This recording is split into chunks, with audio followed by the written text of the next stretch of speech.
Hello friends, मैं आप सभी का एक नए वीडियो में स्वागत करता हूं। इसके पहले हमने फिजिक्स के 5 लेसन प्लान्स बना चुके हैं।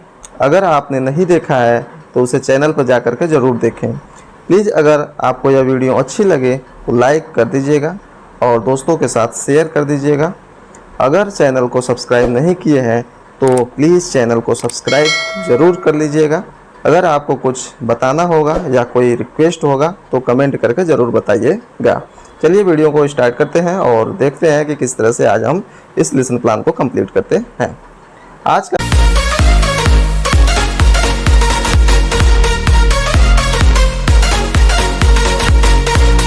मेरा लेसन प्लान है छठा। इसमें सबसे पहले हम विद्यालय का नाम, यानी जिस विद्यालय में आपको मिलता है टीचिंग करने के लिए, उस विद्यालय का नाम लिखेंगे, डेट लिखेंगे, कक्षा लिखेंगे, चक्र लिखेंगे और विषय फिजिक्स हो जाएगा। और प्रकरण में हम लिखेंगे जल की अवस्था एवं प्रकार। ठीक है। और फिर सामान्य उद्देश्य आएगा। इसके बाद जो होता है सामान्य उद्देश्य आता है। इसमें जो होता है छात्र का विज्ञान विषय में रुचि उत्पन्न करना।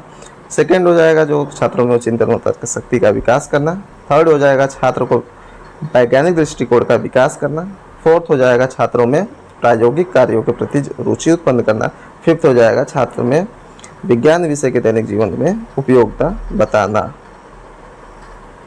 फिर नेक्स्ट आता है विशिष्ट उद्देश्य। विशिष्ट उद्देश्य में जो होता है ज्ञान, यानी नॉलेज। नॉलेज में क्या होता है कि छात्र जल की विभिन्न अवस्थाओं के बारे में जान सकेंगे या ज्ञान प्राप्त कर सकेंगे।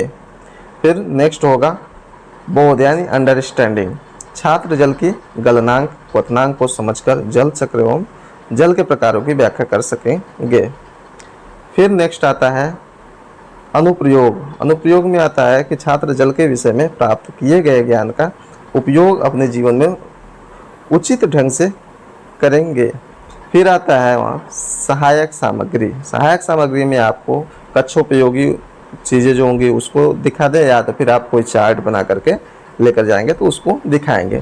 फिर आता है पूर्व ज्ञान। पूर्व ज्ञान में जो होता है छात्र जल के विषय में सामान्य जानकारी रखते हैं।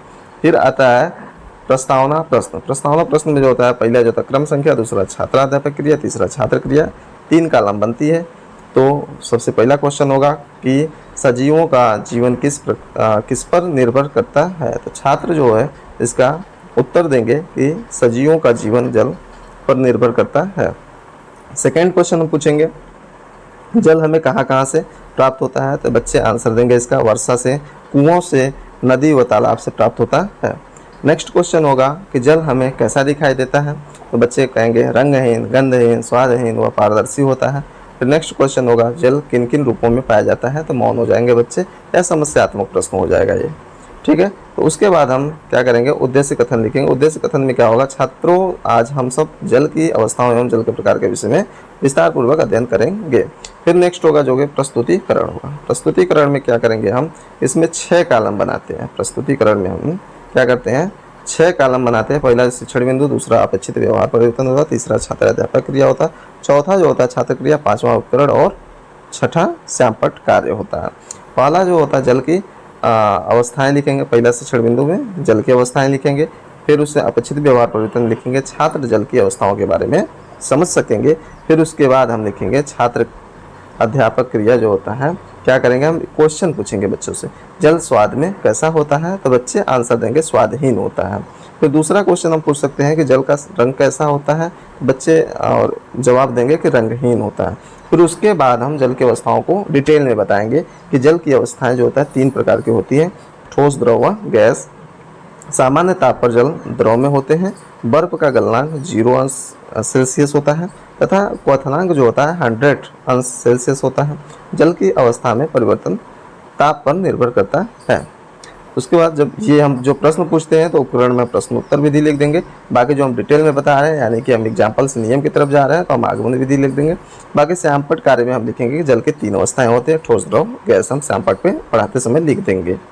उसके बाद हम सेकेंड जो होता है शिक्षण बिंदु लेंगे कि जल के प्रकार, जल के कौन कौन से प्रकार होते हैं। तो इसमें जो अपेक्षित व्यवहार परिवर्तन भी लिखेंगे। छात्र जल के प्रकार के बारे में समझ सकेंगे। फिर उसके बाद छात्राध्यापक क्रिया में क्या होगा कि कुआं तथा हैंडपंप का पानी पीने में अक्सर कैसा होता है। तो बच्चे जवाब देंगे कि पीने के पानी से अक्सर मीठा होता है।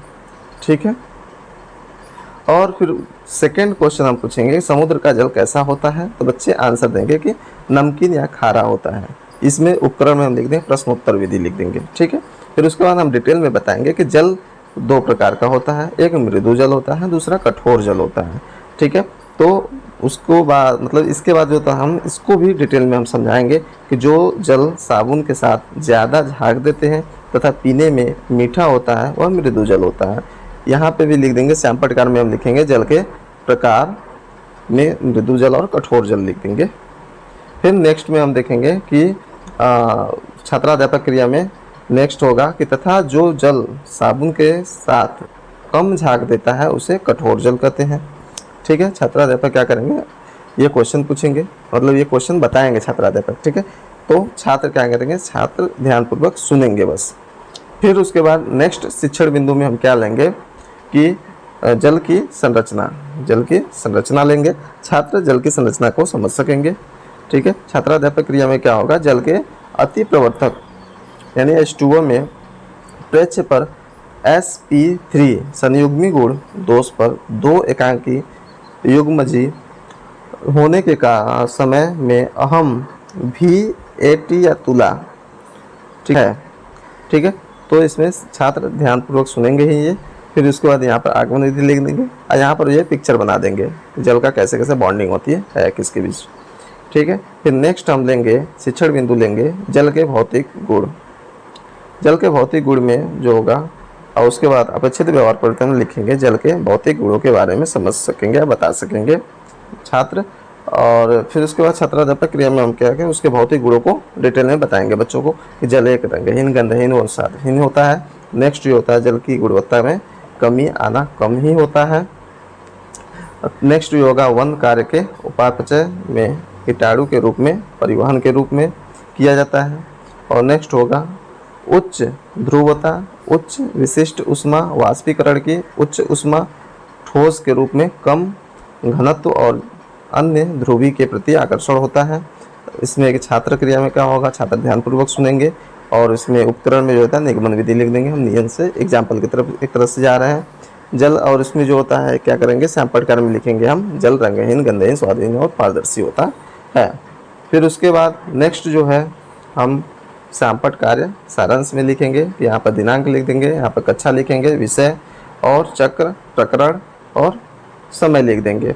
इसके बाद इसमें जो वही होता है कि जो हम क्लास में पढ़ाते वक्त जो बच्चों को हम जो श्यामपट पे लिखते हैं वही श्यामपट का समरी हो जाता है, सेम वही चीज़ यहाँ पर लिख देंगे। उसके बाद छात्राध्यापक निर्देश में क्या करते हैं कि हम छात्र श्यामपट पर लिखे गए बिंदुओं व चित्र को अपने उत्तर पुस्तिका में लिखने यानी अपने कॉपी में लिखने के लिए बोलते हैं हम सब। फिर उसके बाद हम पुनरावृत्ति करते हैं, यानी कि बच्चों से क्वेश्चन पूछते हैं कि जल की कौन कौन सी अवस्थाएं होती हैं, नेक्स्ट जल की कितनी अवस्थाएं होती है वह उनके नाम लिखिए। नेक्स्ट क्वेश्चन पूछेंगे जल कितने प्रकार का होता है और नेक्स्ट क्वेश्चन पूछेंगे जल के गुणों को बताइए। फिर उसके बाद हम उसको गृह कार्य कोई दे देंगे घर के लिए कि जल की अवस्थाएं तथा उनके प्रकार के बारे में डिटेल में लिखिए। फिर उसके बाद नेक्स्ट आता है कि पर्यवेक्षक टिप्पणी व सुझाव, यानी वहाँ पर टीचर्स जो जाते हैं जो ऑब्जर्वेशन जो करते हैं, ऑब्जर्व करते हैं कि उसमें क्या क्या अच्छाइयाँ हैं, क्या क्या अभी तक सुधारने की ज़रूरत है, तो उसको टिप्पणी करके लिखते हैं। फिर उसके बाद यहाँ पे क्या करते हैं, पर्यवेक्षक के हस्ताक्षर के लिए ऑप्शन होता है, यहाँ पर पर्यवेक्षक हस्ताक्षर होगा। Thanks for watching.